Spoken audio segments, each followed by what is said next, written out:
Welcome back to the show, the eternal show. We're never gonna die. We're gonna live forever. We've got a guest today, and his name is Matt. He's from Rhode Island, and he's got no hair right now, at least. I don't know if it's a choice or if it's genetics. Oh,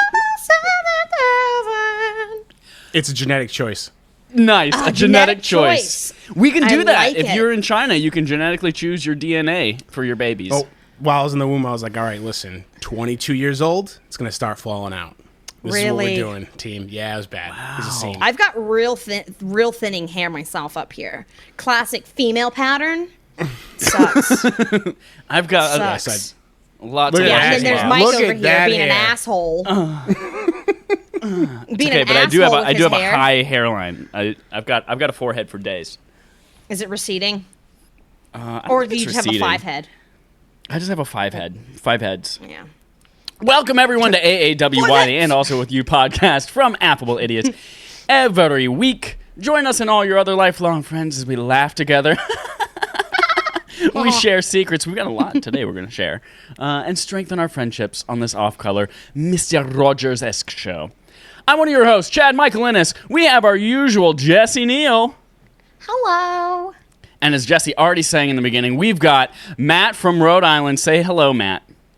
Hello, Matt. Very good. Nice. Very Classic, good. right? Yeah. What's going Matt, on? you are one of my favorite people. You do a lot of really cool shit. Chad. He literally has Why an don't you arcade just machine. make out about it? Make it out of what? Inside jokes that no one but us gets. Great content. No, I said make out about it. And I said make it out of what, which Different. was the inside joke. Oh, yeah. So you're the one that fucked the pooch on that one. Yes. You're having sex with dogs again. Mike. Matt literally has a Cruise in the World arcade cabinet that he's turning into a Mario Kart game. Like, Double Dash, specifically. fucking, you're the It's coolest gonna be person. sweet. Tell us about your life. My life right now is inside of these 4 walls for the last 5 months. That's about it. I work in an industry that is very much damaged by what's going on in the world with the coronavirus, Porn. COVID-19. So that's fun. But I've been able to do cool things at home, and that's about it. That's me right there in a nutshell. Doing Do you have cool any things at pets? home. Or a spouse? I do. I have 3 cats.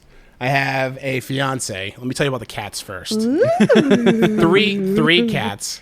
1 Batman that I had on my own. I had him. You had on your own. Single You dad. gave birth to Birthed him? it yourself. He was with me while I was solo, Bachelor Matt.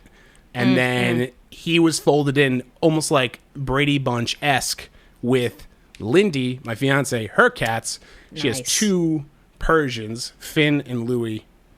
And now they live all together. And they get along for the most part. Nice. They're also some of Then the let's- angriest looking cats. They're so Lindy? angry. Is Lindy a human? Lindy is, yes, Lindy is in fact a human. She's not here right now. But she is a human, and we're both from Rhode Island. She's from Cranston. I'm from North Providence. Classic wrong side of the tracks story. And then Real we are- Romeo and Juliet kind of love. Yes, Except minus you the made it murder. past 13 or Yes. 12 or however old Yeah. they were. Isn't that sick to realize that that's how old they were? Yeah, And it took place over like 2 days or something. Yeah. It's really not that good a story. I mean, your love preteens. story is wonderful. Romeo and more- Juliet is yeah. not. it's more like a comedy than a tragedy, Yes. for sure. Well, I hope. That's how we'll I see. like it. I mean, we're getting married this year, so we'll see. Proud of you.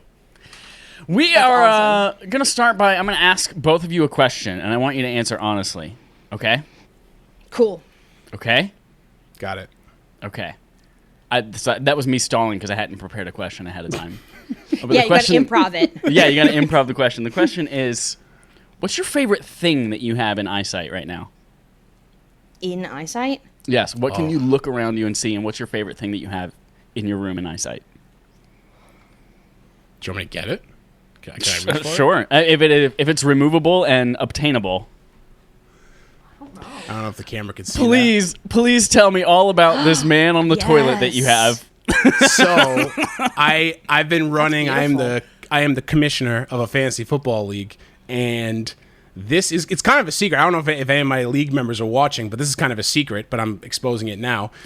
This is the topper for our new trophy that I'm currently working on making for our winner, for our league winner. And what it is a good depiction on what fantasy football really is. It's someone on the toilet looking at their phone. And I had someone design that topper? No, I didn't. So I actually sourced out on Twitter. I asked if there was any 3D designers that could help me out. And this guy, Ricky from LA, hit me up. Just a guy I've never met before, talked before. We worked on this for a few days, and then he sent me the file, and I had it printed out 3D style through this company online, and it got shipped to my house, and now I have it, and I'm going to make it into a trophy. That's amazing. Yeah, it's awesome. I can't wait to show them. Before I ask that question, I could have never imagined it going that well. So thank you. I could have never imagined the response to that question being that good. No, I can't top that. I have this glass of water from a bar. I stole the glass from a bar in North Carolina. It's actually a South Carolina brewery, Foothills Brewing. That is not where I stole it, but now that I'm living in Chicago, I have to have my stolen Carolina pride. Very good. Only stolen. My favorite thing... I guess that's my favorite thing. Oh, can I change my answer? Yes. I found something else. Yes. It's this happy birthday card I bought for my nephew 3 years ago, and it's still in the plastic. I keep forgetting to send it. Is it a specific card? Like, does it say his birthday from that many years ago, or is it... No, it just says... generic? It says... I think it just says happy birthday. I've never opened. Oh, it's blank inside. So Perfect. it's just, he likes Spider-Man. So it's just a little kid as a Spider-Man. It says happy birthday. Maybe I'll send it to him for his birthday this year. It's next month. That is the Spider-Man most birthday Jesse thing that I can ever imagine. Didn't you do the same thing for my sister? That's my favorite. When she came to visit and you like got her a card that you were going to give her the day she left, but then you were going to mail it to her and it took you like a year and a half to mail it to her? Yeah, but I did finally send it. Oh, I have another thing. Can I tell you one more? Jesus, I'm sorry. Yes, please more. do. I forgot I had this. So I work in travel, and I used to work in leisure travel. So putting vacations together for sexy people. travel. And this fun, unique gentleman came in, and I booked him to India. And he put together an entire book for me. Handwritten, it looks like. I was going to say, yeah, handwritten. Handwritten. And this is the table of contents right here on the first page. Put a table of contents. That's adorable. Yep. Cultural Study of India. Presented to Jesse Neal, Liberty Travel. Written by this guy's name, Tourist. 21 pages from 72 personal studies. And he wrote out for me the story of the movie Lion. You know, where Dev Patel ends up in Australia. I mean, it's like, and I still have it. This is from like 4 years ago. That's amazing. He's written about the Hindu religion and their gods, the Bangladeshi War of Independence, and he sent me 2 pictures of himself and his tour guides, and he wrote me a little letter that says, it's just so small. It just says, thought you might enjoy 2 vacation photos from Mumbai, India, underlined. November 2nd to 11, 2016. Looking forward to going there again for vacation in November 2017. Thank you. And I still have it. Did you ever get any photos from the 2017 trip? No, because Turns out like I died. Oh, I don't know. I quit that job and moved to corporate travel, and so if he went to India, somebody else would have booked it for him. But Damn, someone else got those pictures. I know, right? I just love. I came into work one day, and someone was like, "Oh yeah, this guy came in and dropped this off," and I was like, what?" That reminds me of I don't have it right now in arm's reach, but this would be it. That reminds me of the guy that got me the flags for every country that I had visited. You threw that away, didn't you? Oh yeah, I threw that away. It's there was one time I was at work. I forgot about that. And I was helping this really old guy. He was super sweet, but he was super old. And he was telling me about this idea he had for a business where he asks people where they've been, and then he will make them a stand with little tiny plastic flags from all the countries they had been to. And I didn't have the heart to tell him, like, I'm not interested in that, but that sounds super cool for you. So I was just like, yeah, that sounds really great. I think people would love that. And he's like, you would love that. And I was like, yeah, sure, that would be great. And he's like, give me your phone number and your email address. And I was like, I don't have the heart to tell you that this is trash. And this poor sweet old man. So I was writing down, like, I gave him my business card, which had my work email address on it. And then but it has the store's information on it. And then I was like, he was asking my phone number. I didn't have the heart to tell him. So I wrote down my phone number, but I changed the last digit. I totally, like, girl at a bard this guy. I changed the last digit of the phone number. And despite all of that, somehow, I don't remember whether I told him or whether he got it. Somehow, weeks later, I had completely forgotten about this guy. At our store shows up a big manila envelope with shit in it. I'm like, what the hell? Who's sending me something at our store? And I open it up, and it's flags, and I die laughing. And there's a laminated note as well with all sorts of misspellings on it and pictures of flags on his living room floor on the note. And it was just like the most adorable and also amazing thing. And we had it up in our living room for a while. Just the thing I remember most was like crying, laughing so hard about it. Where to next is like the big thing. It was like That's all of these right. flags. It was like where to next was written across it. Oh God! How did he know where you had been? Did you discuss that with him? I must have told him all the countries I had been to. He probably asked you when telling you about it. Maybe he was your future self. Oh my God! Oh my God! What if? That's sad. If it is my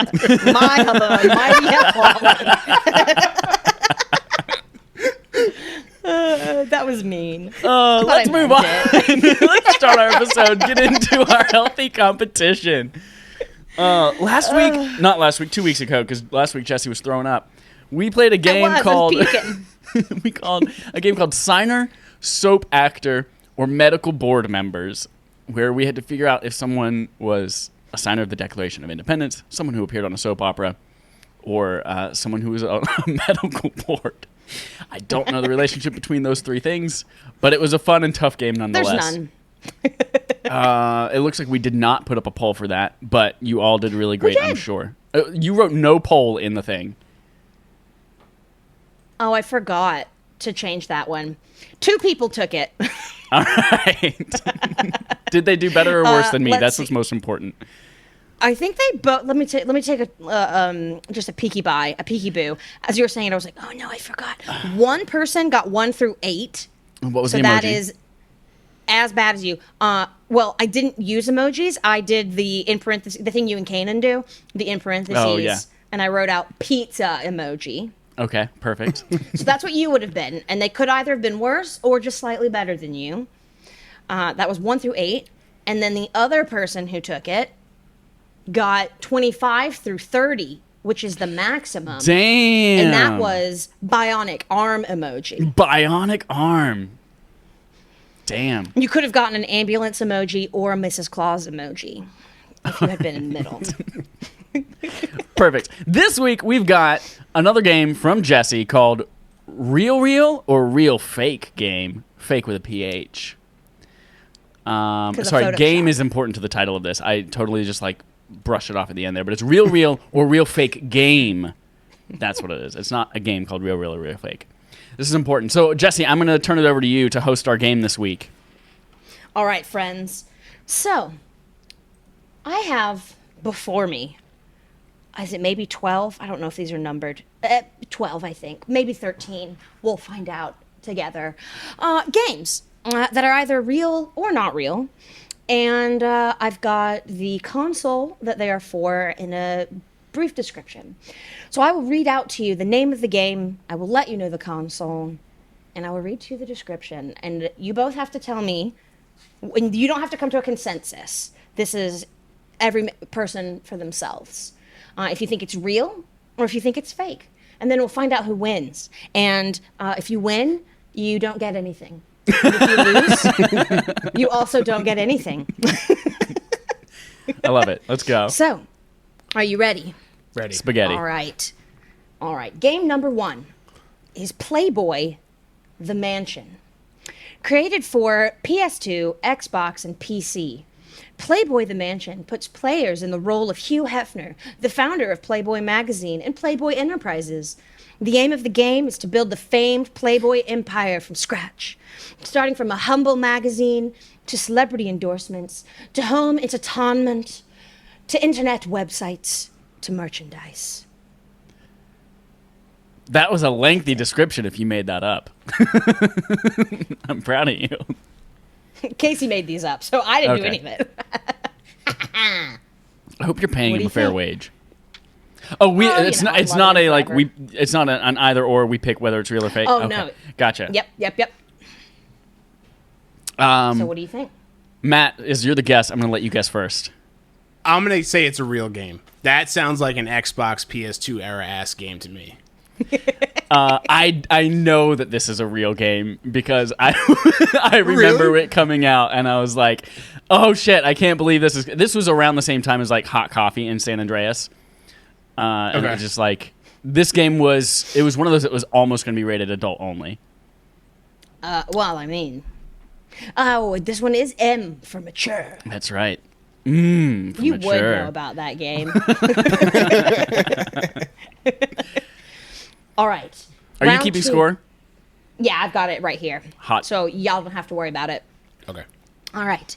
Game number 2 is Shaft, the RPG, for PS2. The Black Panthers need your help.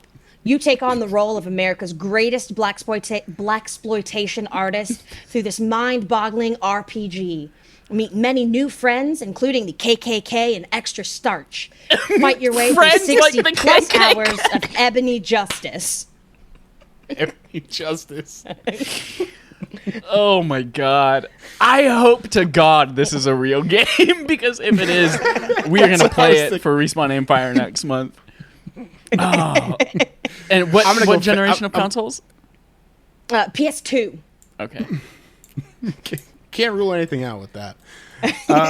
I'm gonna I lean fake. I'm gonna say fake. You're going to say fake? All I'm right. going all to right. say fake. The only thing that might make me lean towards real is I don't know when the movie Shaft came out. And if it was like this PS2 was around the time when there were a bunch of like really shitty licensed games. They're like, oh, a movie's coming out. Let's make money off the game by just putting something crappy out there. But I can't remember when Shaft came out. So if it was around that time, it could be real. But I'm gonna say fake as well. I'm going to say fake. You're right. You are right. It is not a real game, but boy, I You wish should it go. You should give Casey a high five on the back, the butt, and the face for writing that description. It's a great description. wonder- You know what? He might not have even come up with that. The person who did this fake game might have come up with it. It looks like they did. Oh. So I won't give him a pat on the back. Then 'cause he didn't come chastise up with him. That one. I will. I will chastise him. But you know what? You've led me to believe things that I thought you came up with.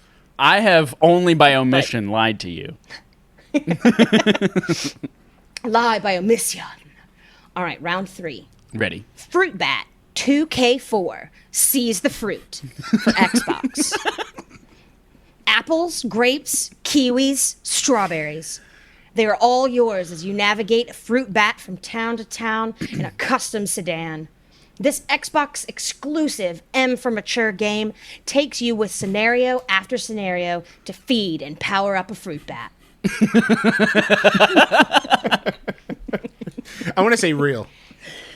I'm going fake on this one. Fake Mike? Yep. Real Matt? Yeah, real. Mike gets it. It's fake. I love how matter of fact your face is as you're reading these ridiculous things. As you power up a fruit Did it bat. say in a sedan? The bat was in a sedan. Let's see. He was in a Did I? Yep. Toyota Navigate Prius. the bat. Oops. Ford Town Taurus. to town in a custom sedan. The image. I'll send you guys the images if you want to look at this later. But on the image here, there's the bat hanging out the window and flying in a sedan. He's flying. Oh, stupid. That's great. So good. All right, round number 4. Icarus Proudbottom in The Curse of the Chocolate Fountain. That's a mouthful. So I'm going to say that again. Icarus Proudbottom in The Curse of the Chocolate Fountain.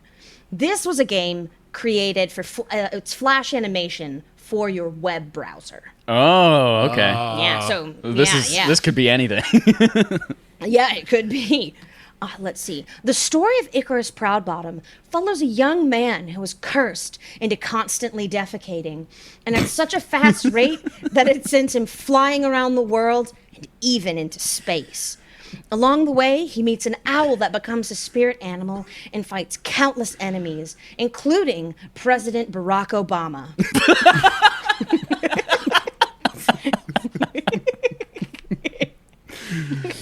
I'm going real. Like this is so ridiculous, and the internet is what it is. That this has to be real.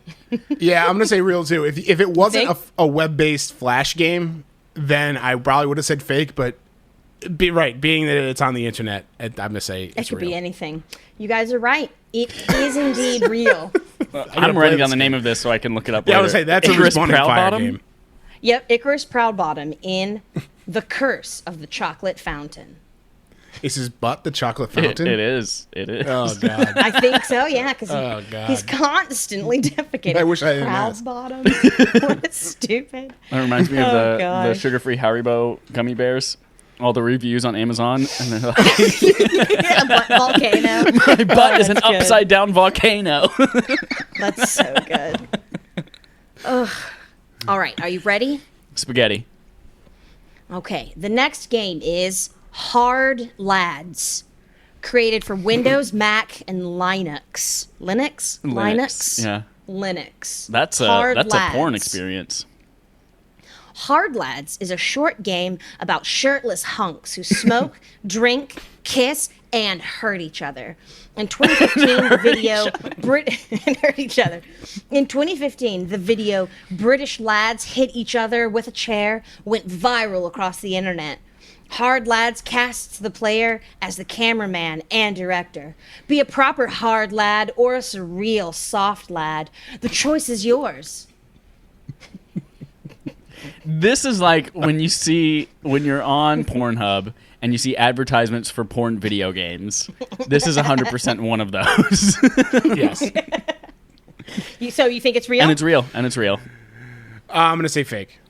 You gonna say fake? Yeah. It is real. Oh my god. Yeah. If That's it's outrageous. internet-based. 2 points now. Spoiler alert. Hard stupid. lads. I beat Hard Lads 95 times. Just kidding. You beat it too hard, lads. 95 That's right. times. Oh. All right. I did think about that the other day. Like, people who edit porn, how do you think their efficiency in their job must be terrible? I feel like every 10 seconds, you can't help Do but you just think stop and that? masturbate.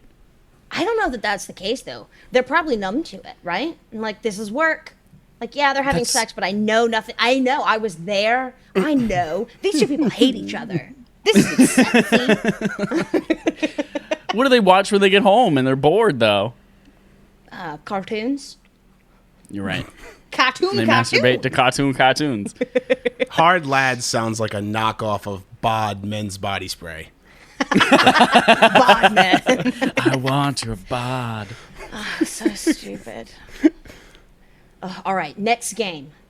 Bible Adventures, created for God. NES.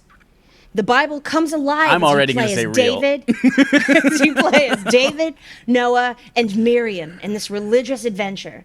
The game is separated into 3 games. Noah's collection of animals for a mandatory spin on his boat, David's exciting world of shepherding, and Miriam's dangerous trip to the Nile, which is not just a river in Egypt. I added that myself, that last bit.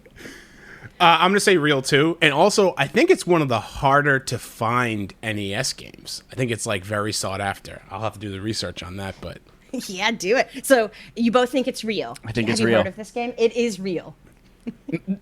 Bible Have you heard of this game Adventures. then? Not played Bible it. Adventures. No, I have not played it. But it's one of those things that, like, especially on the NES era of consoles, it's one of the things that, of course, the Catholic Church would probably love to get in on. Like, how do we make money off of people playing the Bible? Oh, maybe not. I think I'm thinking of another game. But yeah, I've heard of it. Never played it.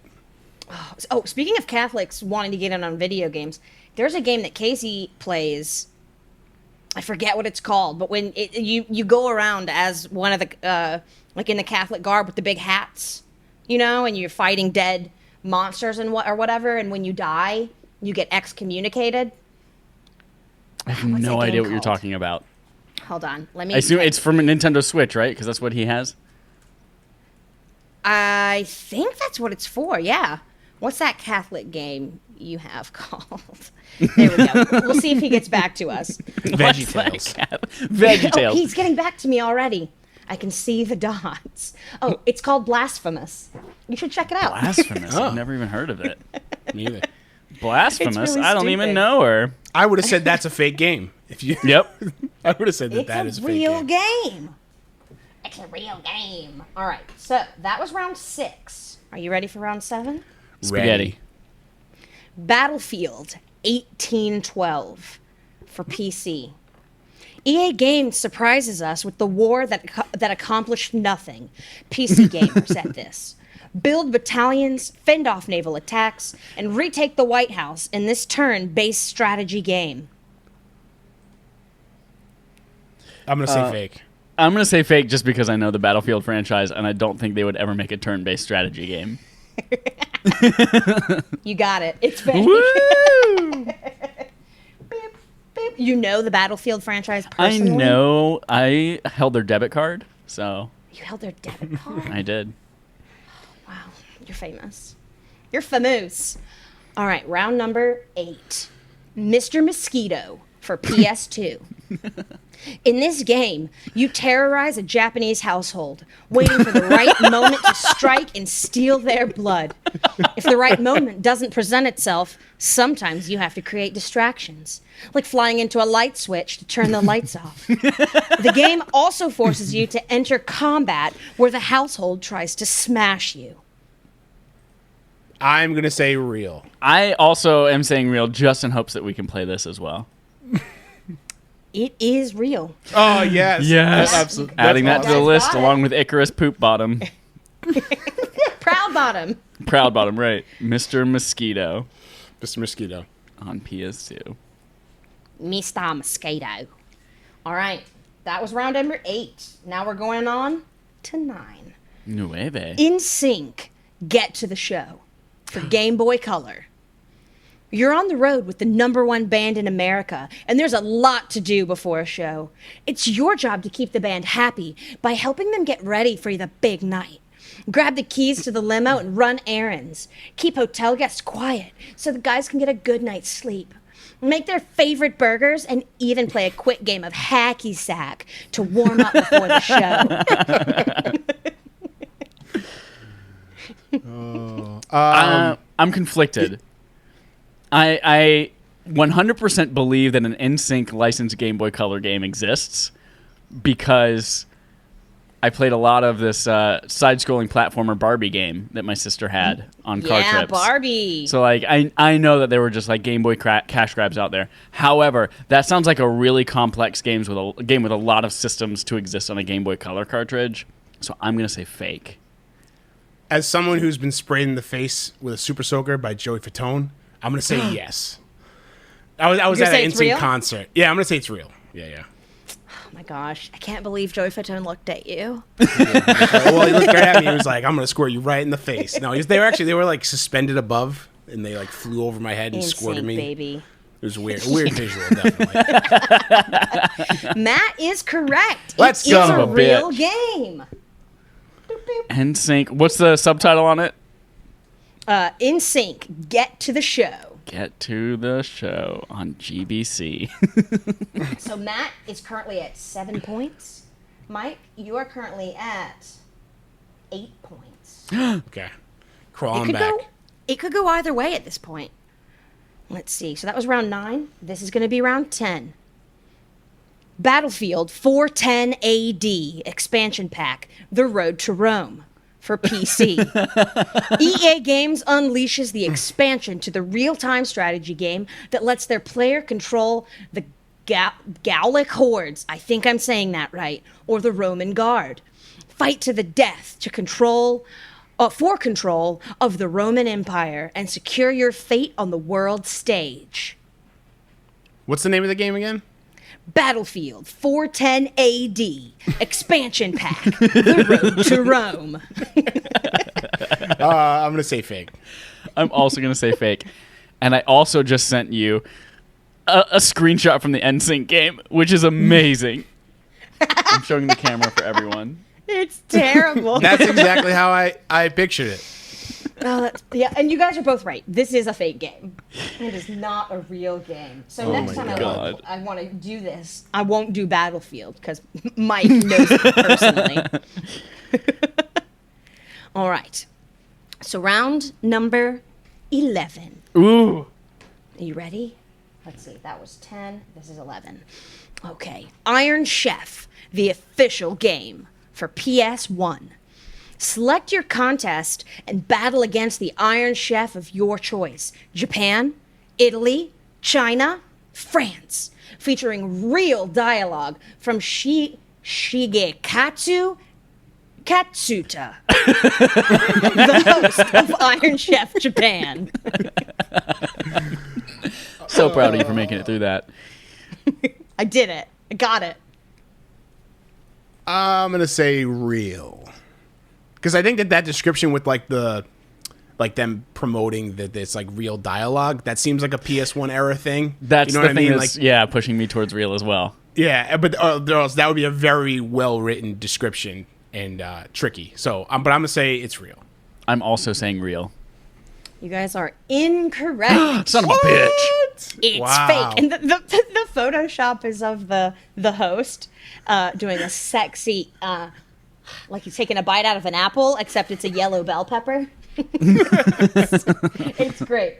Oh, That was a good description. That was a very That's It's a great real. description. Be good. I'll have to ask Casey if he came Again, up with that one or if somebody else did. I Don't think give he came up Casey with any this one. accolades for that. I think he might have done this one. I'll ask. But no matter what, I won't give him accolades. I promise. All right. Game number 12. Right? 12? Yes.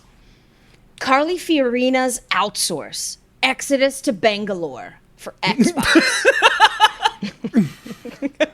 In this simulation game, made in Calcutta, use your business wises to build the Hewlett-Packard brand's research and development division in Bangalore, the capital city of Karnataka. Build the Hewlett-Packard Enterprise program and engage and build brand awareness and manufacturing prowess. This game, I've at an industry event once, I played a Walmart game that was specifically created for Walmart employees to learn how to do their jobs. And that's 100% what this reminds me of. It's like it's a Hewlett-Packard game about outsourcing to teach them to train them on their jobs. However, you said it's for Xbox. Yeah. Because of that alone, I'm going to say it's fake. All right. I'm gonna say all right. it is fake as well. You are both correct. Yeah. It is fake. But it Also- says made in Calcutta right on the image. That Walmart game is available on the App Store if anyone wants to download it. I don't remember what it's called, but you can pretend to be a Walmart employee virtually for free and not get paid Really? for it. Oh, I love it. I love it. All right. This is the last round. Are you ready? Spaghetti. If Mike gets this wrong and you get it right, you tie. Otherwise, Mike's going to win this by at least a point. Okay. This game is called Snoopy and the Red Baron for the Atari 2600. A single-player game with the player guiding Snoopy on his doghouse. The objective is to shoot down Snoopy's rival, the Red Baron. Controls being the stick to maneuver Snoopy and the button to fire. Since the stakes are what they are, I will go first, so you can choose whether to align with me or say the opposite. Yes, this is real, because especially around the Atari times, like describing how the game plays, like use the stick to control and the button to fire, like that's 100% what those descriptions were. Just because I have to, I'm going to say it's fake. Mike is correct. Yeah. So Mike came out with 11 points. Matt came out with 9 points. A solid effort. Out of 13. It was beautiful. Chef's Beautifully kiss. played. It's tricky. Yeah. Good game. Beautifully played. GG. That was fun. I enjoyed it. How did you do, audience at home? Follow us along on Twitter, at Affable Idiots on Twitter. Go take a poll. Go scoot, see what emoji you get.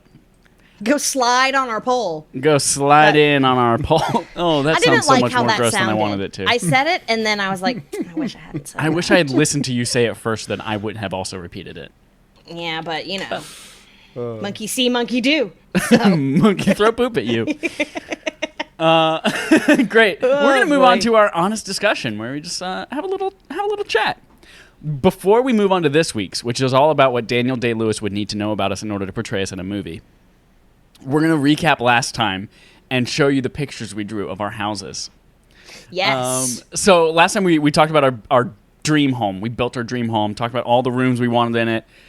We agreed that it would be one shared home that Jesse and I both created, but that we would just copy and paste it into the lot next door. So Jesse and Casey would have theirs, I would have mine. Mine still has Casey's office in it, even though Casey doesn't live in my house. But in case I'm like, I need you to leave. I just want to have time by myself. He can go work at your house. perfect. So I'm going to, for anyone watching at home, we're going to be showing you the drawings and we're going to be talking about them. Matt and Jesse, you both have them in your text messages, so you can pull them up one at a time. We're going to start with Jesse's first house exterior. So go ahead and bring up the exterior of Jesse's first house. Jesse has 3 pictures for her house. I only have 1. But Jesse, talk us through this house that you've got here. I'm going to move it so the logo's not in the way. So, I've written at the bottom, ooh, mountains. Oh, that's right. I forgot it was smiling- supposed to be mountainous around us. Yep, mountainous, with smiling exclamation marks. And then on the other side, I wrote, ooh, a few hours from the beach.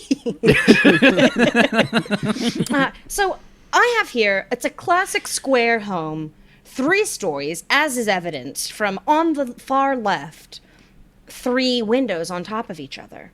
I like the We've got round our window red right in the door. center. That's really classic. Yeah, I thought, let's mix it up.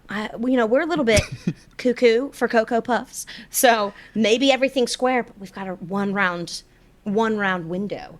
That could be really fun. We could maybe someday somebody will see somebody getting murdered through that window. Maybe.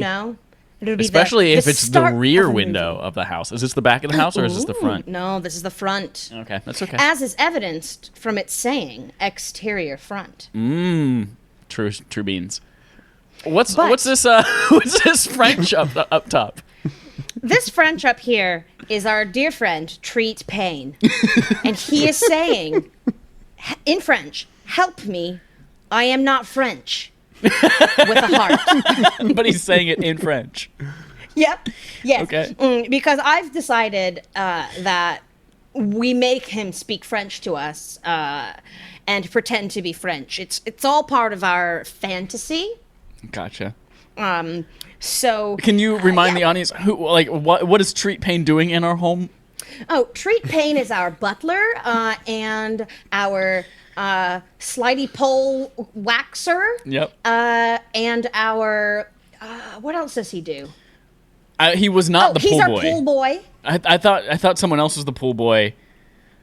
Or maybe Somebody he else was the pool boy. But we don't have a I thought he pool. was the pool But boy, we do have a we don't pool boy. have a pool. Yeah. Yes. Okay. And Treat Payne, he's a wonderful butler, very good, gives the best foot massages, I think. I love it. Let's move on to the interior of your home. Yes. So, let me know when it's up, and It's I'll up. start. Is this a top-down view? It is. It's a top-down view. Okay. So what we have here, it's the entrance where it says foyer or foyer, depending on how you prefer to pronounce that word. And as you come in, it's got a weird shape. I realized after I drew these weird lines. It's like, the front of the house does not look like that. But it's magic, maybe. Maybe it's a magic house. And so you walk in, and immediately you are confronted by the words, exposed brick walls? Yes, please. Because we decided that there was going to be exposed brick in here. That's right. I forgot about that. Over to the right, you see a very well-drawn spiral staircase. Is that what that is? I thought Yes. that was our swirly pole going through the house with lines on it. It could with lines on it. It could also be some sort of a hybrid. Okay. But this was drawn to be the spiral staircase. It's really bad. But at the bottom, there is a piano. And that's because I want the grand piano underneath. And I think that's made obvious by the piano saying, sing me a song, you're the piano man. I love it. Delicious, delightful song. And then if we look over here to the upper left, you see a recessed floor living room. Because we decided that, you have the living room, but you're going to you go downstairs and be recessed. I really So you just can want it see so I can see my future kids trip and fall into the living room all the time. all the time. Yes. That would be hilarious. Yes. And so I left out a coffee table. I feel stupid. But we have here a sofa and 2 chairs in front of our giant fireplace, which is clearly brick. And a realistic fire. Very good. And a realistic fire in the fireplace next to our enormous, what was it, 100-inch It's a OLED 100 TV? Correct. Giant. And I think that sort of, it just speaks for itself, really. It does. I just think it's beautiful. It's a beautiful piece. The staircase reminds me of the one from Casper, the Friendly Ghost, where like the chair goes on it and the stairs go flat and it turns into like a ramp. Yes. There you go. That's a I great think what I movie. love Devon most Sawa. about I love most about your staircase is that it starts outside at the bottom of the stairs and and then goes up to the second floor. Yep. I realized that later on and thought, I'm sticking to it. But That's also my there's- story. That's visionary architecture right there. That's right. Thank you. Thank you. You have to leave your house to go upstairs. As we've seen from the exterior view, however, there is no door to the stairs. It's a magic door. Now, Jesse, you've given us one more drawing. Yes. I just put it on I've the screen given here. you- Talk us through what we're looking at here. What we're looking at here is our dear friend and butler and pool boy and slidey pole waxer, Treat Payne himself. And here he says, bonsoir, which is good evening. Je m'appelle Treat Payne. Or as we make him say, Treat Payne, because it sounds more French. Treat And then he Payne. says, Je suis votre majordome, which says, I am your butler. Oh. Hello. My name is Treat Payne. I am your butler. He's got one of those classic, stereotypical French mustaches. Very skinny, curls up at the edges. Beautiful eyes. I love the Just eyelashes. gorgeous eyes. As someone with really Yes. long eyelashes, I appreciate long eyelashes on another person. Yes. Beautiful eyes. Yeah, he does have a butt chin. I thought that would be a fun little characteristic. I thought that was a Treat. soul patch. Oh, I crooked can see soul how patch. you would have thought that. I can see how you would have thought that. But because his hair is the same color, but his mustache is a different color. Can we talk about his gold choker that he's wearing? Yes. I didn't even notice that. Oh.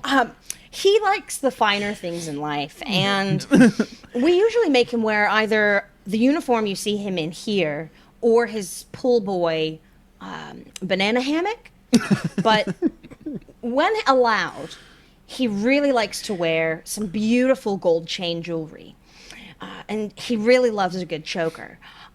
Just because he thinks it's elegant, it's not going to get caught on things while he's working. It's tight to the skin. It's the perfect piece to complement any outfit. And we have him in a lovely magenta chef's shirt. is what I imagine this to be, with his name tag that says treat, and then a lovely pair of blue jeans with legs that are the wrong, different widths. And really ugly teal, I don't know, house slippers. Are those capris? Driving moccasins. No, they're just too small on him.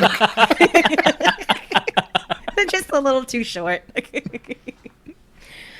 And so that is treat. He's got a weird bump on the hand if you're looking at him on the left. He does. He does. So a strange bump. We're not sure what that is. We've been asking him to go to the doctor, but he doesn't like them, so he hasn't gone yet.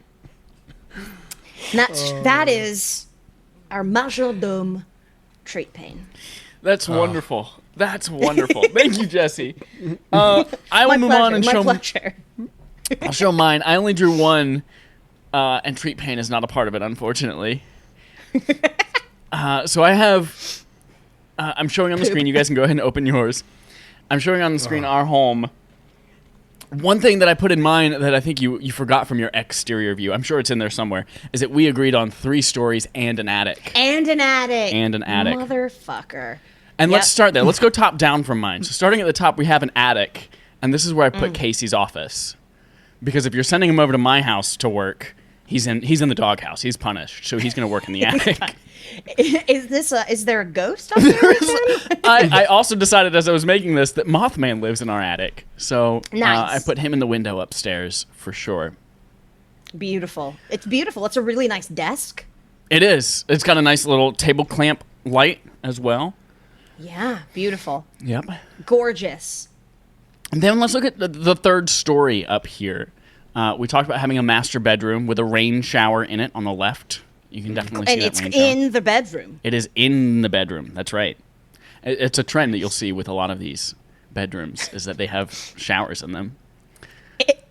And toilets. And toilets, yes. Because remember, we had 3.5 baths. The half bath is downstairs, and it's just for pooping, for guests. Right.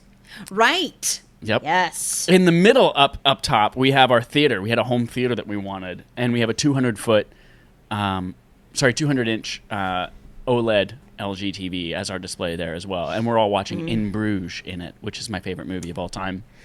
And we're still in fucking Bruges. We're still in fucking Bruges. So that's going on in our home theater upstairs.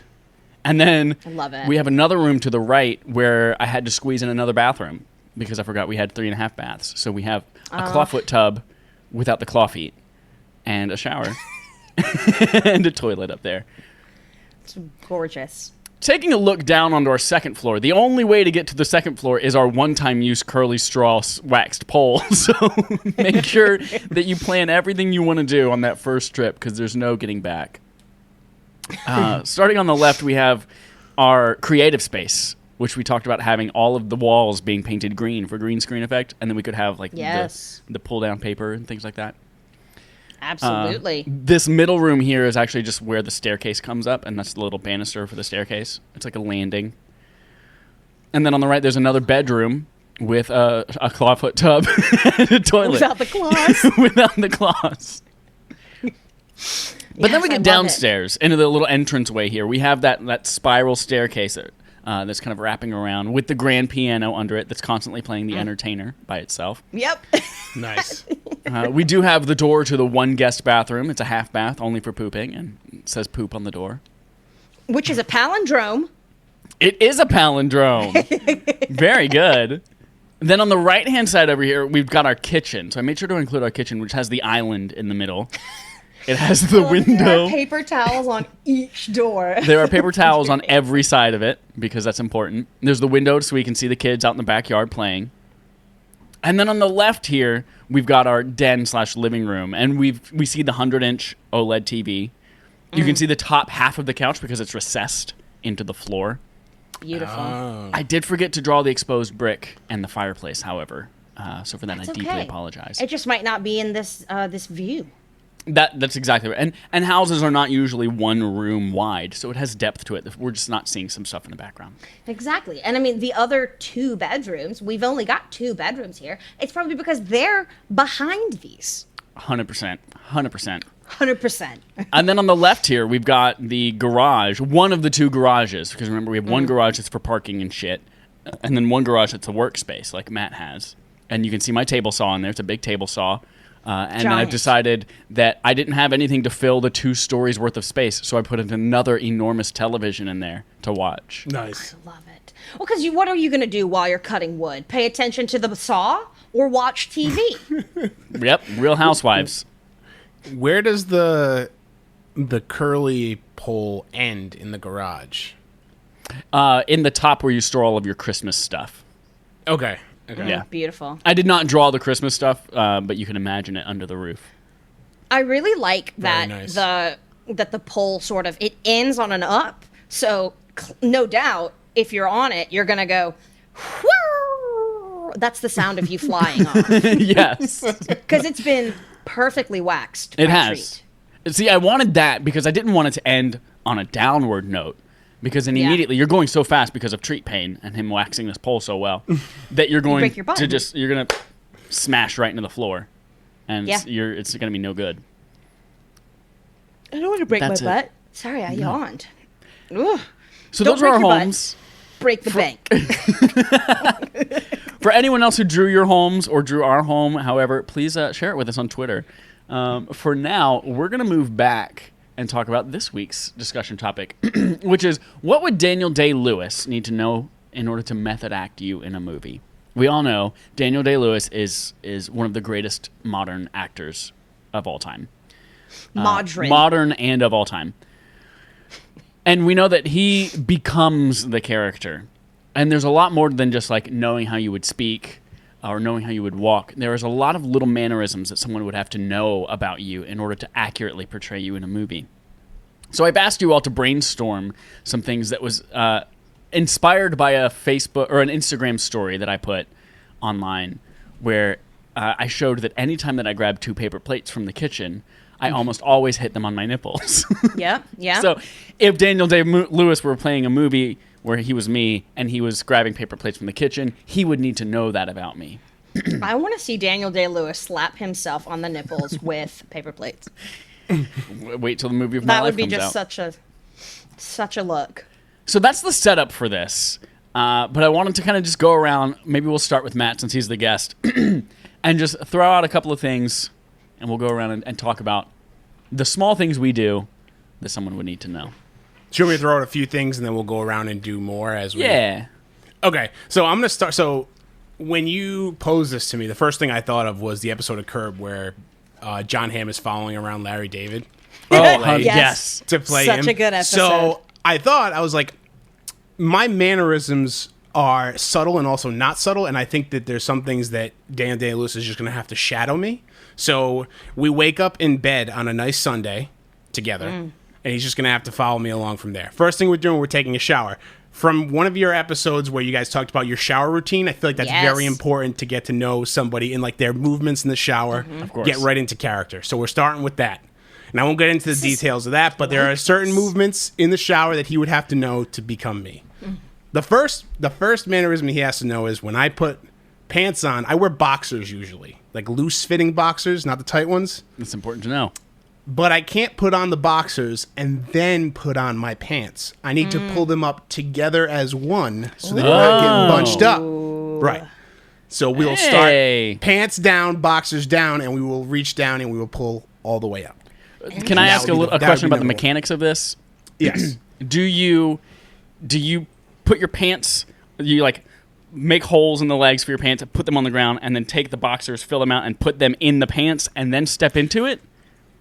So there's two different ways that I do it. They both have the same outcome. Sometimes I will take, like if I have shorts, like if it's the summertime and I'm putting on shorts, I will sometimes put the boxers inside of the pants, hold them on two sides, and give it a good shake. So it feels, kind of like if you're putting a pillow on a pillowcase. Yep. Just give it a good shake and then put them on all at once. With jeans, sometimes I will just, I will pull up the boxers halfway and then get them going and then pull the pants up a little more, and then I will let the friction of the rest of my legs bring everything down into position. I imagine that's like a post poop when you're pulling up your pants and boxers together after a poop.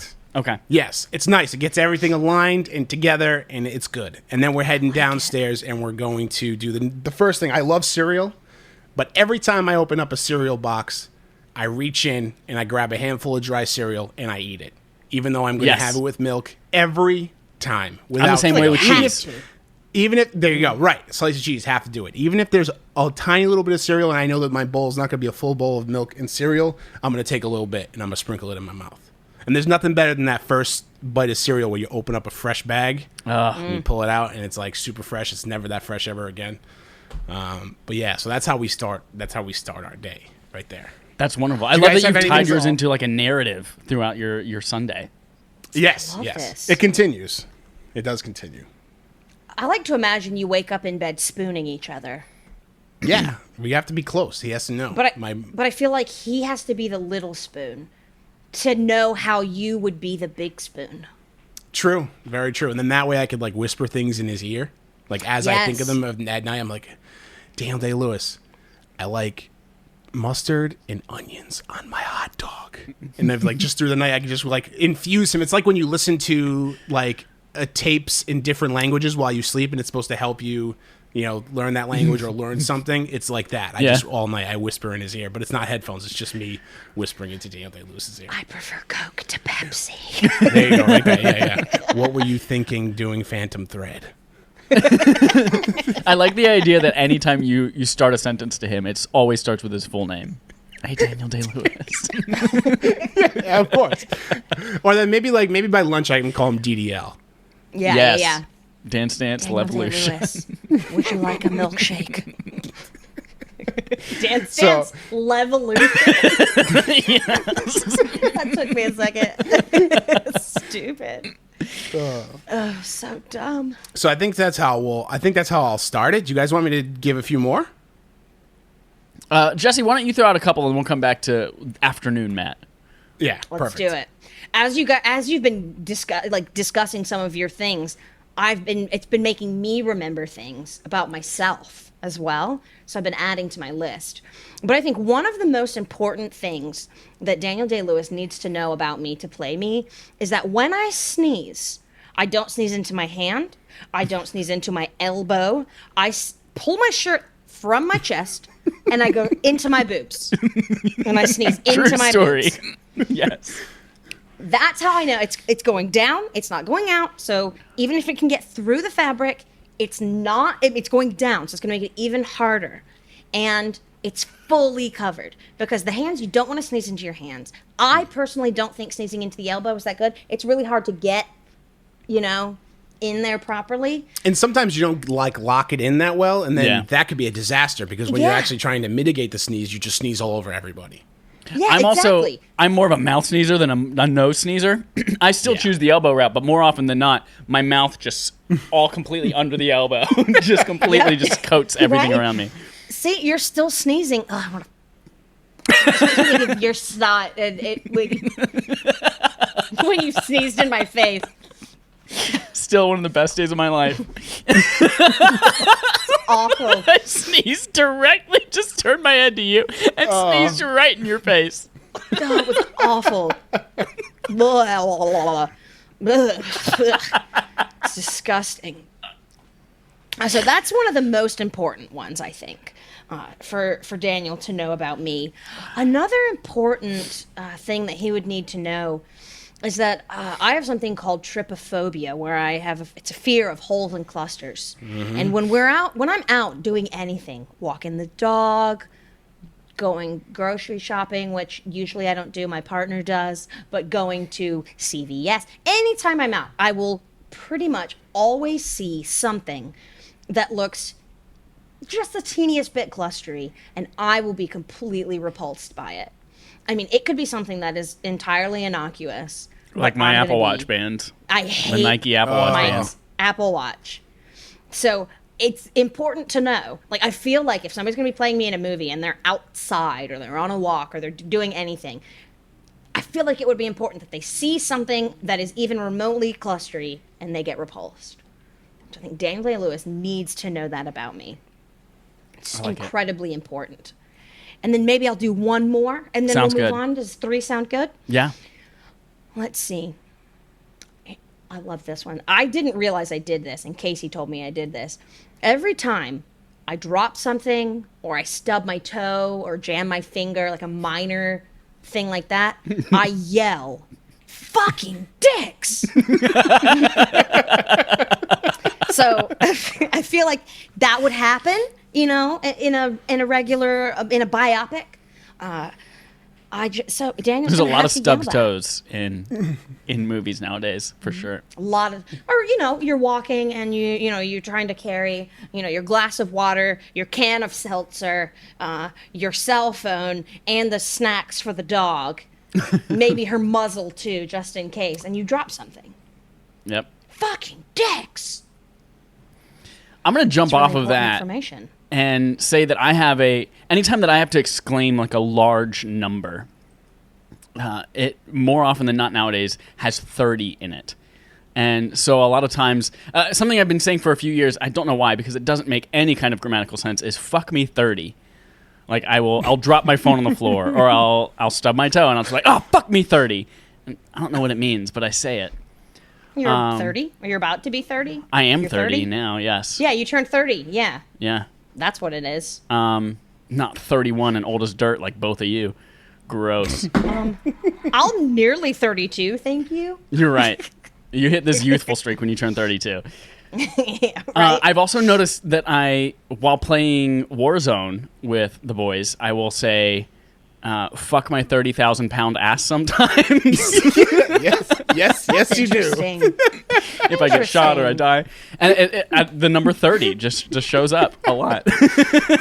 I think that 30 and like that, like any variation of it has a good like comedic ring to it for some reason. I don't know. It just works. Yeah. Like I don't know. It's funny to us. To me. I love When you it. say that. So that's love if it. you're thinking of a large number or you need to exclaim something, usually fuck and 30 go together in there somewhere. Here's another one. Every single time that I fly in an airplane, every single time, as we start boarding the plane all the way through till about 10 minutes after takeoff, I have the most uncomfortable butthole. It's like, I don't know how to describe it. But I imagine it's like with Jesse with your restless leg syndrome. Yes. I imagine it's like restless leg syndrome for your butthole. And it's one of those things where it's just like, I can't sit still. It's like, and it's starting to happen right now as I'm thinking about it. And then you can't stop thinking about your butthole being uncomfortable, and that makes your butthole more uncomfortable. And it's one of those things where I'm like kind of squirming in my seat, making my butt cheeks like rub together in different ways. Sometimes I'll have to give myself a wedgie to just like put something up there to stop them touching. Put some pressure against it. Yep. And every single time I fly. And I don't know whether it's because I know that I'm in a tiny seat next to people and I can't do anything about it that makes like suddenly all I can think about is my butthole. But yeah, that's a real thing Butthole that I burns. struggle with. Butthole burns. I went to the bathroom once at was it at a It's a Dollar Dollar General? Tree, yeah. We went to a Dollar Tree and I had to pee, so I went in and on the handrail for the people that like for older people or people who are who have like walking up trouble, on that wall or pole somebody wrote "butthole burns." But they in didn't all just write it. caps. Didn't they like it was made of electrical tape. Like they had taken strips of paint or tape and written That's a out lot of butthole effort. burns. Oh, I thought it was a Sharpie. I wish I still Was had it? the picture. But I No. mean, it was huge and like really, the lettering was really nice, and I think they decorated it. It was Gotcha. really interesting. Your poor butthole. Yeah, my poor butthole. Here's another thing. I will often open or close doors with my feet and or butt. This is Like a both hip check? Sometimes it's a hip thing. It's mostly a sanitary thing, or I'm carrying something in my hands thing. So like if it's a door with like a push thing on it, and you've got to push the thing in, I will try to do that with my butt and like go in backwards. But a lot of times I will also like I'll be unlocking the doorknob of my front door. I'll turn it to under the thing, and then I will just put the toes of my foot against it and press it forward. Or if I'm coming out of the kitchen and I have my hands are full with things, then I will push the door open with my foot, and then I'll catch it behind me with my foot and prop it closed with my foot as well. What door? Do you have a door into your kitchen? We have a swinging door A classic restaurant kitchen door. Exactly, yeah. It comes out into the living room, swings in to close between the kitchen and the living room, and then it swings further at a 90-degree angle to close the kitchen and the laundry room off from each other. Oh. Oh, yes. Matt, take us through your afternoon. So we get in the car, and I do a lot of driving by myself. Back when I had to go into the office a lot, every day, it was 40 miles in, 40 miles home. So I spent a lot of time in the car by myself with my own thoughts, which can be dangerous. And a lot of times a very unhealthy amount of times, I will recount things that I've said in the past that I wish I hadn't, and I will make audible gasps in the car, and I will yell, and I'll grab the steering wheel, and that's bad. But that happens. That's what I do. So I think that if Daniel Day-Lewis was playing me, he would need to have at least some background on that, or try it out a few times and see how that feels if he does do something like that. The other thing that I do, that would be a good scene in a movie. Yeah. just I mean, there's no context to it at all. It's just I mean, it's an audible, like, oh, like it's like painful. And then the other thing that I do, I have a water bottle. Usually I'll have a water bottle in the cup holder, like a plastic water bottle, and I'll grab it and I'll shift like I'm in like a NASCAR, and make the noises. And I've never in my life driven a manual. I don't think I really know how to drive a standard like manual car, but I know from like Fast and Furious how it's supposed to look and how it's supposed to sound. So, from movies. And so I will just rip at that water bottle and pretend that it's like a shift knob and be driving down the road going after it. So there's a lot of things in the car, definitely. I definitely recount a lot of things in my head and then have that audible gasp, so that he might have to get working on that. And then, what was the other thing I had in the car? Okay. So I'm very sweaty by nature, and a lot of the times when I get in the car, I will take a towel with me. And if it's like really hot and before the air conditioner can really do its thing, I will slide a towel between my back and my shirt and like sit on it that way. So it just keeps me. It's just like I have this weird thing where it's not really hot, but I start sweating, and then once I start sweating, I'm like, oh fuck, I'm sweating, and then I start really sweating. But if I can stop that right at the beginning, then I'm good. And then once the air conditioner kicks in, I can remove it. So he's gonna have to feel what it's like to be sweaty. So you gotta get sweaty. I'll sit in the car with him and spray him with a bottle of water. I was just thinking, all of his movies are period pieces, and I can't think of a movie where he's in a car. Yeah, that's true. Oh yeah, no, definitely not. But obviously, when he plays you lived in a time when cars were around. He's gonna have to learn, right? He's gonna have to. We can't have me screaming on horseback thinking about things I said in 8th grade. That's just not realistic. That's just not realistic. Jesse, talk us through a couple of things that you've got. All right. I think it's really important for him to know that I refer to myself as Mama. Yes. Like, Mama's got to pee, and so I go pee. Or like, Mama's hungry, which could mean a number of things. We know what Mama's hungry means. Hungry, or Mama's hungry. But yeah, I refer to myself as Or from the seminal song, Mama. Mama Needs Some Face Lotion. Oh yeah, which leads me into my next bit, where I randomly make up songs or just tiny pieces of songs, such as Mama needs some face lotion. Mama needs some face lotion. Mama needs some face lotion. Mama needs some face lotion. Also, our opening, the intro to this podcast, it just happened. So those are two very important things about me. And just to tie in, just to do a quick third one, to tie in to, making up songs and whatnot. I also, especially recently, have been breaking out randomly into an English, specifically Cockney, or an Australian accent. I'll just be, putting the dishes away. Like, the plate's got to go over here in the cupboard. That wasn't, that last word was not good. Not good. But yeah, I break out into accents, specifically those two, way too frequently. I love it. Weird. I love it. I'm going to jump off of your musical thing, and I have a couple of musical ones as well. One of which is that I always, 100% of the time, I always have some kind of music in my head. And it's like 24 hours a day. Even if it's not a song that exists, like it's not like I've got a song stuck in my head. I will just be like, there's a melody going on, and I'm making it up on the spot at all times. 100% of the time. 100%. Also, when I get uncomfortable in public, maybe it's something that I said to somebody, or maybe it's like when the ticket taker at the movie says, enjoy your movie, and you say, thanks, you too. And you're like, fuck, what have I done? I'm going to remember this for the rest of my life. I'm going to be driving one day. I'm going to grab the steering wheel and gasp. But if I do something like that, or if like I say goodbye to somebody and then we both get in the same elevator and it's like weird. If I'm ever uncomfortable say, in I public. love you. Or yes, accidentally. So if I'm ever uncomfortable in public, I will start humming Jolly Old St. Nicholas. And I don't know. I sing that song all the time for some stupid reason. I'm sorry, continue. So weird. Yep.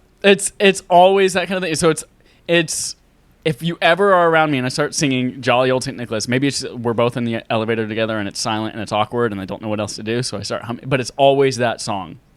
And I don't sing that song otherwise. It's not something that I love to do at Christmas time. Nope. That's Jolly Old King Wenceslas. Sorry, that's the one I do. Jolly Old St. Nicholas, lean your ear this way. Don't you tell a single soul what I'm going to say. Oh, I lied to you then. It's Wenceslas that I like to hum. Wenceslas. I've only got 2 more. So I'm gonna move it on to Matt. Same, Matt, yeah, all right. Wrap us up. So sometimes when I'm at work and I'm like a little nervous / like we do a lot of events, so a lot of it is like timing and making sure things are getting done. And if I feel like there's something that's like not going the way that it should be going, and this happens with outside of work as well. I'm usually wearing a hat. I will take my hat off and I'll rub my head and slap the hat on my head. Like, so I'll be like, I'll have the hat off and I'll be rubbing it. And then I'll take my hat and I'll just start like jamming it on my head, like on and off, on and off, on and off, on and off. And this is one thing that I didn't really know that I was doing until everybody it was at one time a new job a couple of years ago. They were like, what? Like, we all know when you're not having a good time. Like, you're just slamming your hat on and off. So it became a thing to like, people would take pictures of me doing it and videos of like, and I didn't realize how often I did it, but yeah, so I'd slam my hat on my head. When I cook, and anything that is granular, so salt, pepper flakes, thyme, I am rolling that in my hand and I'm throwing it up in the air into the pot. Most of the time missing everything, but it's like kind of like the LeBron James, like when he does the baby powder and he like gets it and throws it up. It's like that every time, and it's not a good thing for the kitchen. It goes everywhere, but every time it's just like one of those things. Like when you throw something in a trash can, you're always like I always like, if I'm away from it, I could easily walk up to it, but I like shoot it. It's the same thing with the salt. I'm just like taking it. I'm just like throwing it up in the air. Also too, it like. It makes me like, they're like, oh, put this much salt in whatever, or you know, a pinch of salt or whatever. I feel like if I throw it and I miss a few, it's like I'm feeling healthier, less sodium in the thing. It's like you know, here it is, and then just throw it, and whatever gets in gets in. And it gives you like some pizzazz. Right? Yeah. It's like, you think Salt Bae got as famous as he was by just pouring salt into something? No. Have that dribble down his arm. Yeah. Right. Exactly. But I'm like the opposite of that. It's just like chaos. It's just, you throw it in the air and you spin it around. Yeah. Spice chaos. Those are the two things. And I also like to slide. I wear socks around the house now at hardwood floors. I like to slide around the house. And I'll like slide back and forth, and Lindy will just be so looking fun. at me strange. Yeah, and like dancing around and stuff. Like we watch Dancing with the Stars pretty religiously. And I'm not a good dancer, but I like to like jam around the house in my socks and like spin around and things like that when I'm like feeling like high and like, you know, like I'm feeling good, and I'm just like spinning around the house in my socks. So that's another thing that damn they when you're feeling your oats. When I'm Jesse and I both like to we don't watch Dancing with the Stars, but we love shouting, "Carrie Ann and Abba!" Carrie Ann and Abba. Behind the candelabra. Karen and Abba. Oh, jeez. All right. So I think it's important that he know that though I am right-handed, when I clap with my left hand on top. On top. Oh, so like when you clap like this? Yeah. Oh, I never even thought about that. Oh, that feels so foreign to me. Yeah. Yeah. It feels so weird to clap with my right hand on top. I just go straight with my left hand on top. Oh, the left seems weird to me. Very weird. And I'm left-handed, so. And so you clap with the right on top? Yeah, I'm So you trying do to think the like. opposite. See, I know I'm trying to it's in my head. Yep, I'm you're trying biased to figure now. out what naturally I would do. So, Chad, I'm clapping for you. Yeah, it's right hand. It's right hand. Right hand on top? It's right hand. Yeah. No, Right hand I on just top. I can't. That feels so. So you do the opposite of your dominant hand as well. Yeah, I do that with a lot of things too. I write with my left. I eat with my left, mostly like with a fork. But yeah, right on top. Yeah, that feels Mike right. is really just blown away.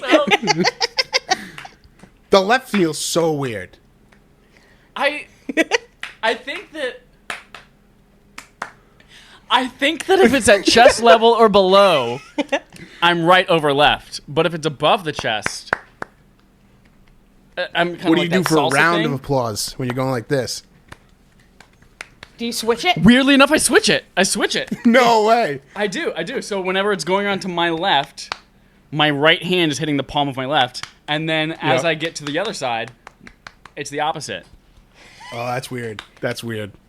But I think when it's chest or above, left hand's hitting the right palm, but when it's chest or Okay. below, right hand is hitting the left palm.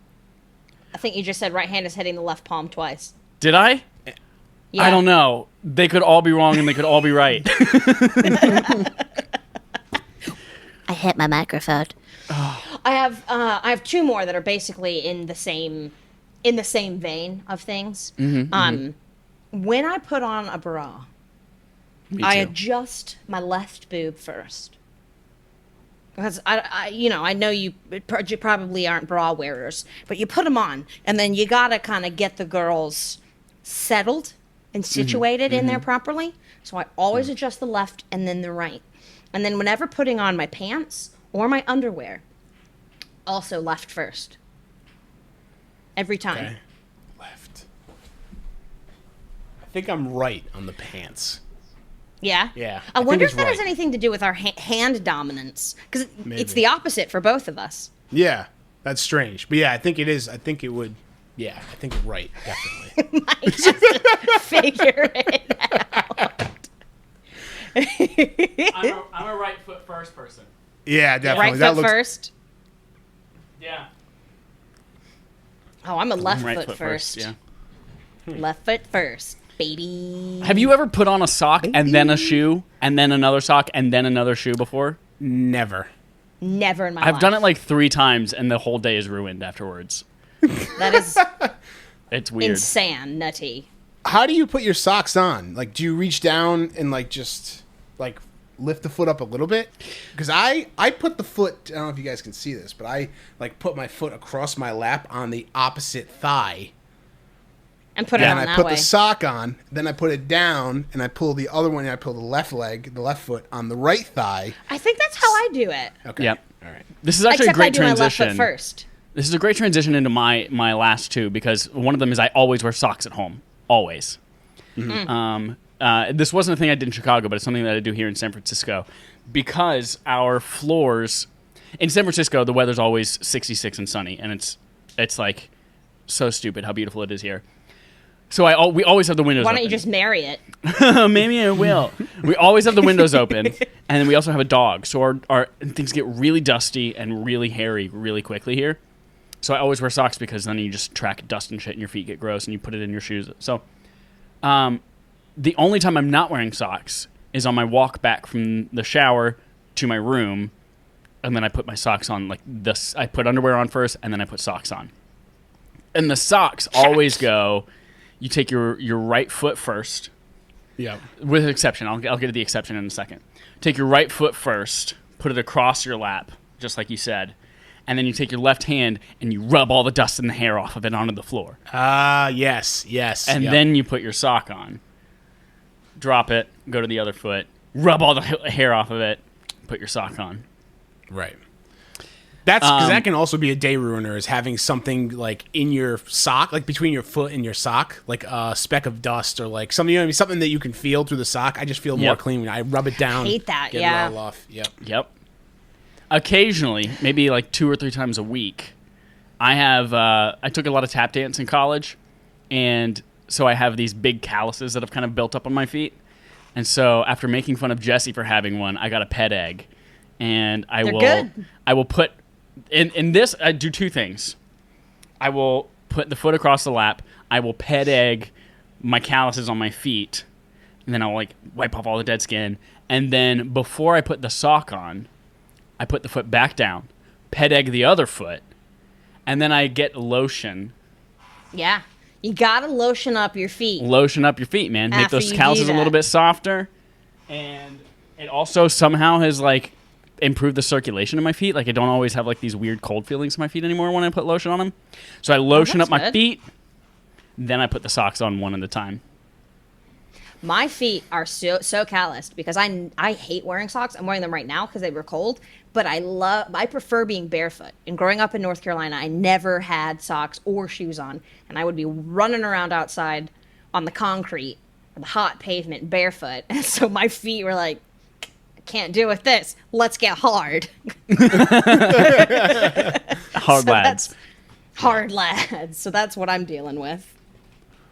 I always wear socks. I'm always wearing socks. I'm not wearing socks right now because in the summer, I never liked sandals. Like I hated wearing sandals, Yeah. flip flops, like everything involving sandals. Hated it. But I wear Sperry's, and I wear them with no socks. And usually that would like, when I was a kid, I didn't like it, but now it's all right. I can deal with it. But I'm always more comfortable in socks and sneakers or some kind of shoe like that with a sock. Yeah. I had a terrible experience where, as a kid, we had shoes. They were slip-on shoes. They were basically slippers, but they were made by Skechers, so they looked more like shoes. But we didn't wear them with socks, and they basically made our feet permanently disgusting smelling for about 6 months. And so I can't wear shoes without socks anymore because of that. Black. Last one. My last thing before we move on to our last little topic is when I sit down to poop, and I might have said this on this podcast before already, but when I sit down to poop, I know where you're going with this. probably 9 out of 10 times, I will audibly say something. And whether I'm the only one home, whether there are people home, I will almost, even sometimes in public, I will say, for a long time it was, release the Kraken. Nowadays, more often than not, I'm sitting down, I will take out my phone, and then as I'm browsing through something, I will shout, I'm pooping, bitch! I don't know why. So I don't know who I'm calling a bitch, but I say it. Yourself. Maybe that's it. I will oftentimes too, if I'm having trouble pooping, like if it's a tough one, I will imagine these arrows going through my body, like starting at the chest and then bending downwards and just pushing everything out of my butthole. And sometimes it helps. So weird. I sometimes, if I'm having trouble, will take off all my clothes. I do that often as well. It's so funny. My 6-year-old nephew, he's 5 right now. He apparently does the same thing. I like to imagine love that it. he still poops in his pants, though. He'll take off all of his clothes and then he'll just squat over his pants and poop into them and Over then the pull them pants, back up. Just poop. Gross. Yucko. All right. So now we all know, Daniel Day-Lewis, you are much more prepared to play us in movies. So thank you, everyone, for sharing. I know some of that could be very personal information. But we are going to move on. If anyone out there has some fun things they'd like to share with us, though, go to Twitter, tweet at us, at Affable Idiots. Let us know what Daniel Day-Lewis would need to know about you. Finally, we're going to get into our conversation starter. I'm going to skip plugging Affable Idiots. Just go to our stuff. Like it, subscribe to it, interact with us. We love you. And then finally, conversation starter. You can tweet your questions to Affable Idiots. We have a bunch of different ones that we could pull from, but because we have someone here live on the show, I wanted to make this Matt's segment. So, Matt, you have something you would love for us to chat about. Yes, if you were a performer, musical, like a rapper, or usually a rapper, they have these hype men or hype women, and I would like to know what yours would do, act like, say, and all of that. That's kind of like what I'm interested in. I got inspired by, I was watching Dave, and his hype man, his name is Gata. Best character on the show. And it's just like funny, like what this character does. Like he knows the words to, he knows the words to all the songs, so he can like, do like the kind of little like the call, not call and response, but literally an echo. Like, the rapper would say a line and they would just repeat like the last 2 words of it. And so it inspired me to think of like, what if I was a rapper? What would my hype man say? So yeah, that's my question there. How do you want to do this? You want me to start? Yeah. I would love to hear what you have to say first so that I can make up an answer that's kind of along those same lines. Okay. So first off, the usual thing is, or what I've seen the most is like they will wave like a towel around their head.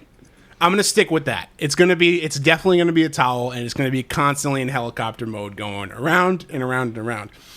But here's where we go off course here. Are you with me? I'm ready. I'm with you. My hype man is going to shout off my grocery list, like what I need while I am rapping on stage. Nice. So I'll be rapping, and then the grocery will be like, and 2 cans of corn, and just like put it through and just keep just adding those. But the thing is, I need someone who's clever enough to know when to say certain ingredients or things from the grocery store that have certain number of syllables that works. You know what I mean? It works after a certain line in my song. So it's like naturally fits in with the music. The other thing that a hype man does a lot of times is they'll come out at the beginning and they'll like hype up the crowd. And they'll be like, oh, who in the building's got their own job? And they'll be like screaming. And it's like, who doesn't need like whatever, like who's got a car, like, and everybody will start screaming. And then I want them to get like super obscure and like pinpoint certain things, like who here clips their toenails, and you get people because they're going off of what people are saying. So like you get the last one and you get a big crowd, and then the next one people are gonna like respond big, and then you start getting smaller and smaller, and you start saying like weirder and weirder things to see how many people follow along with it. So my hype man is definitely a weirdo, and maybe I would just be the hype man for somebody else doing those things. But that's basically it.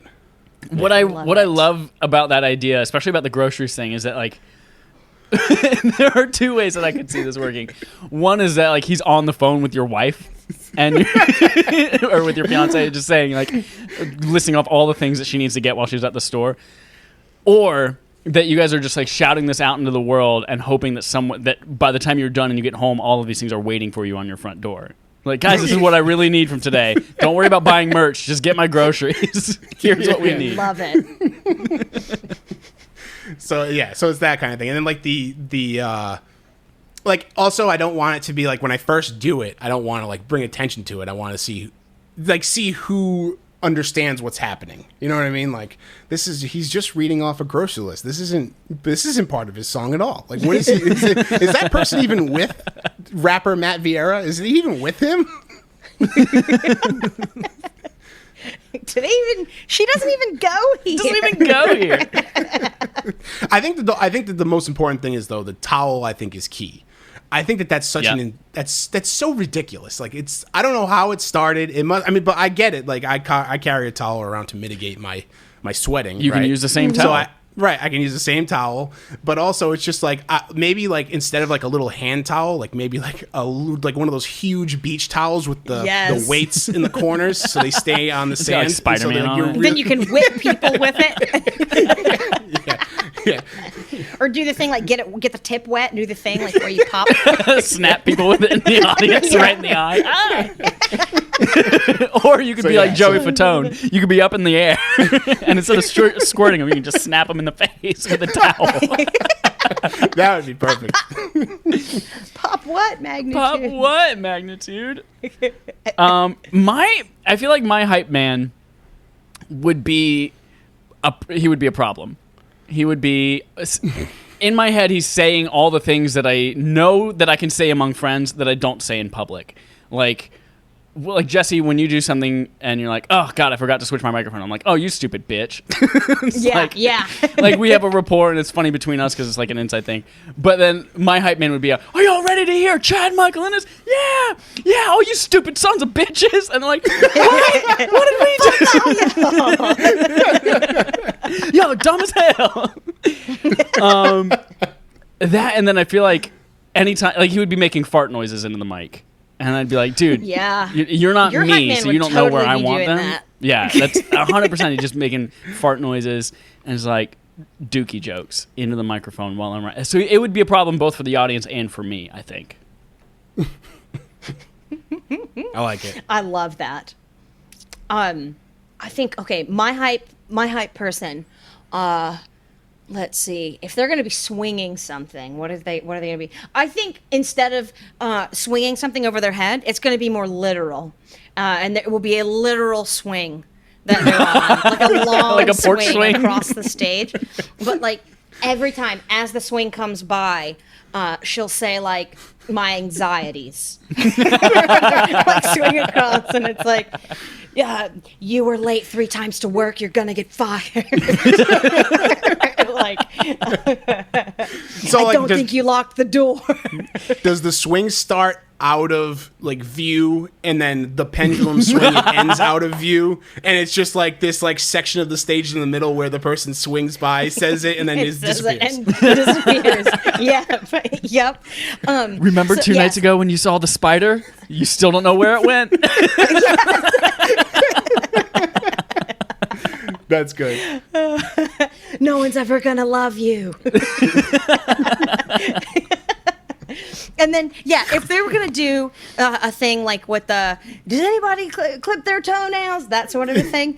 I think they'd be really weird with it and be like, does anybody ever think about their parents and how maybe they would have turned out different if they had different parents? And I wonder what that's like. That's exactly what I was going for. It's like that. It's that type of thing. You start real general. You get the crowd going, and then you see how long you can keep the crowd keep saying, yeah. That's me.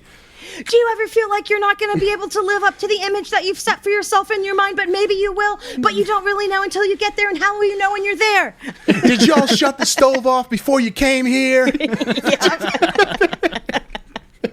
It's so weird. But I imagine my hype lady on a swing is going to be, she's so elegant. She's going to have really long, beautiful hair. It's going to be like a white lace dress. It's going to be very like... And like those silky like banners from like Circus Delay, and it just like... Yes. Like the silks. Oh yeah, maybe we'll mix it up. Maybe she won't be swinging the whole time. Maybe she'll be on the silks sometimes. And she'll bring herself down just low enough to get to the microphone. Or maybe she's got a thing on, and she'll bring herself down and pose, and then be like... Remember that time in 3rd grade when you pretended that you knew this person because you wanted to be cool, but now everybody knows you didn't know this person, and then you go back up. She's like, She could just be spider shouting crawls with up no these microphone, strings. and like people would not be able to like kind of understand what she's saying, but they're like, "What is she What is she saying saying about 3rd grade? What did she say? What did she say?" What? And lots of speculation. I love it. Yep, I think that's what my hype person would be all about. It's one of those things that love everybody leaves feeling something different and feeling like they got something different out of it because they couldn't Yeah. quite hear the whole thing. That's what I would want my shows to be like, you know? I want everybody to feel like they got something different. So nobody's getting just the same thing, because then they're not going to feel special, you know? Mm-hmm. It's wonderful. Thank you, Matt, for bringing that conversation starter to us. If anyone else would like to submit something for us to talk about or answer, you can do so on our Twitter. We're going to leave today after we do a little thank you and goodbye to Matt with a parting positive thought. But before we do that, Matt, thank you so much for joining us. You are our first guest, I think, on AAWI. Yes. Very exciting. Thank you. So thank you for popping that cherry for us. You have things that people can find and do and see you do.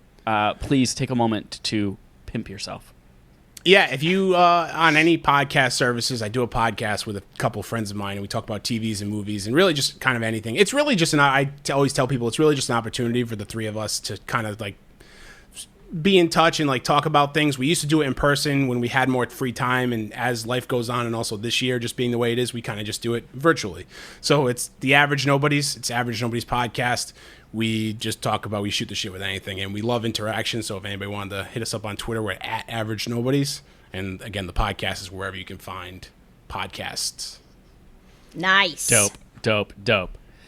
Thank you, everyone, for listening. Here's our parting positive thought for today. This comes from the movie The New Guy, and it is from, I don't remember the actor's name, the actress who says this one. It is, denial is not just a river in Egypt. Espresso, your gratitude. And tipping is not just a city in China. 3 separate thoughts, all very important and somehow positive. So think about those this week. It's positively a sentence. That is not false. That is not false. So let us know your scores. Send us your drawings of your house, what Daniel Day-Lewis needs to know about you, and go show Average Nobody some love. Thank you, everyone, for listening. Until next week. How do we end this? Hugs and kisses. Hugs and kisses. Hearts and shards. Hearts and shards. Shardy Shardy farts. farts. Bye.